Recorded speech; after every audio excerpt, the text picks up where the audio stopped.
Assalamu alaikum, dear viewers, and thank you for joining us again today.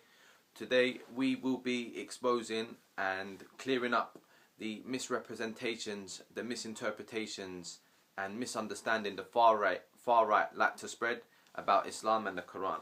And today we will be quoting you verses from the Holy Quran to make things clear, especially the ethics and morality of warfare according to the Islamic teachings and jihad, not just from the glorious Quran, but also we'll be quoting verses from the Holy Bible as well and comparing them to see which one is more violent and does Islam preach violence without reason.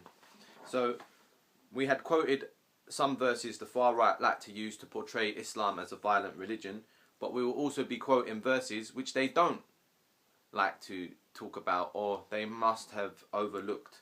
So in chapter 8 of the Holy Quran, Surah Anfal, verse 61, it reads, "And if they incline to peace, then you also incline to peace, and trust in Allah." From the glorious Quran. So that's telling us that the opposing faction that is fighting the Muslims, if they want war, if they want peace, then the Muslims also have to accept the peace according to the teachings of the Quran.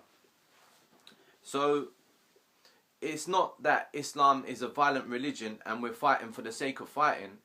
In this instance, the opposing faction that is fighting the Muslims have called for peace and the Muslims must accept it.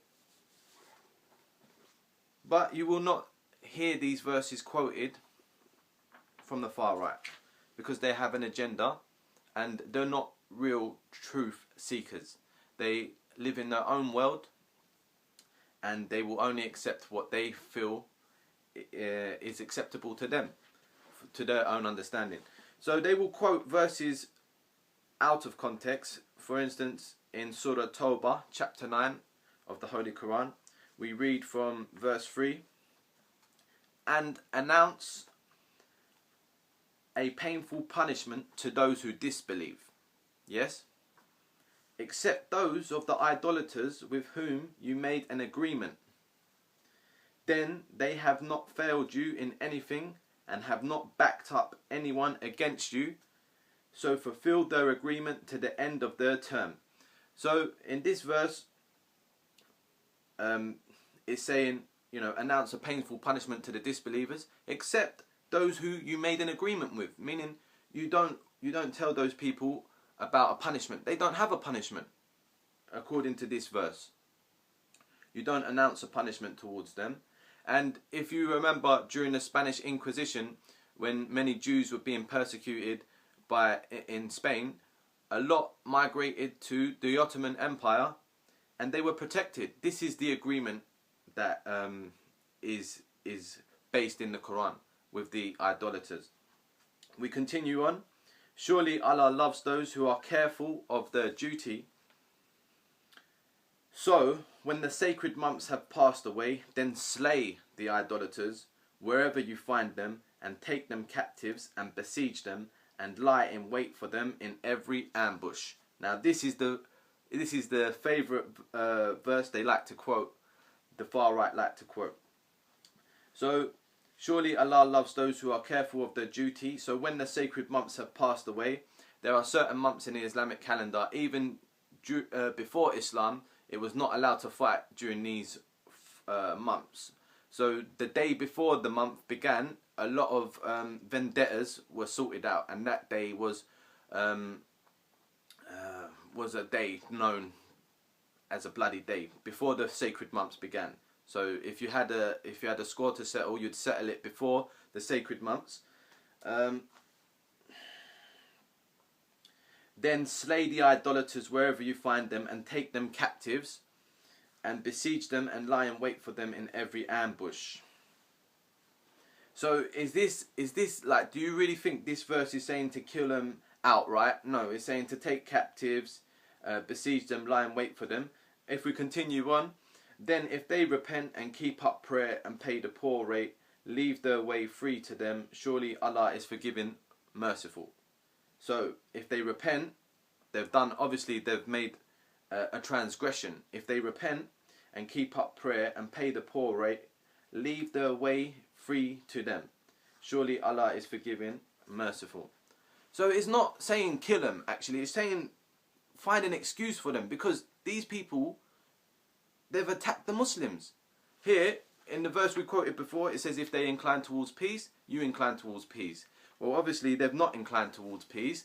And even if they kept like fighting the Muslims and they're about to lose the battle, then they say, no, no, no, we want peace, please leave us. And then we say, okay, then you go your way, we go our way. They regroup, they rearm, they get more numbers, and then they come back and fight again. And then they say, if they start losing the battle, they say, no, no, we want peace. Then how long will that go on for? Surely that is going to lead to more deaths than actually, squashing it, finishing it. So there's only so many chances you can really give them. And then this is it. This is the final fight, basically. And even in the final fight, if they repent and keep up prayer, meaning you have to follow our way now, we gave you your way, but you kept trying to fight us, leave their way free to them. Surely Allah is forgiving and merciful. This is the glorious Quran, which I encourage, if you cannot read, inshallah I will do more videos and talk more about the Quran, so you can understand better. Inshallah. Allahumma salli ala Muhammadin wa ali Muhammad. Now, I want to quote some verses from the Bible and compare the ethics of the Bible to the Quran. If we open the Bible to the book of Deuteronomy, chapter 20, verse 10, it reads, "When you march up to attack a city, make its people an offer of peace. If they accept and open their gates, all the people in it shall be subject to forced labour and shall work for you. If they refuse to make peace and they engage you in battle, lay siege to that city. When the Lord your God delivers it into your hands, put to the sword all the men in it. As for the women, the children, the livestock and everything else in the city, you may take these as plunder for yourselves, and you may use the plunder the Lord your God gives you from your enemies." Now this is from the Bible. You heard it yourself. Do I need to even talk about it even more? Like it says, when you march up to a city to attack it, make them an offer of peace. This is what you accuse the Muslims of, but it's in the Bible. So when we see countries like America or countries that belong to NATO, engaging in so much war, or even countries like Israel, they believe that they can bomb countries with weapons of mass destruction. They can kill innocent civilians. The media doesn't report it. Yet they like to point the finger at the Muslims and say, these Muslims are the terrorists. I tell you, there's not one Muslim that would agree with the nuclear bombings of Japan, Hiroshima, Nagasaki. We do not think this is a lawful way of fighting to attack civilians. So brothers and sisters, thank you for listening. I hope the video has been beneficial to you. Inshallah, we'll be making some more videos. So until then, may Allah's peace and blessings be upon you. Allahumma salli ala Muhammadin wa ali Muhammad.